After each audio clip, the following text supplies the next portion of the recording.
has been recruited via Twitter application as first employee in Tesla's Autopilot team for electrical company in around 2015.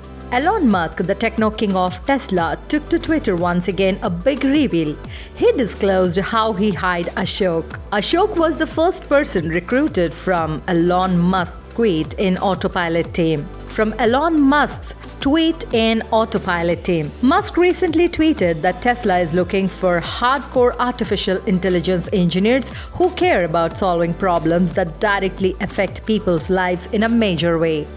The job application was simple, with filling up fields like name, email, exceptional work done in software, hardware, or AI, and then dropping the resume in the PDF format.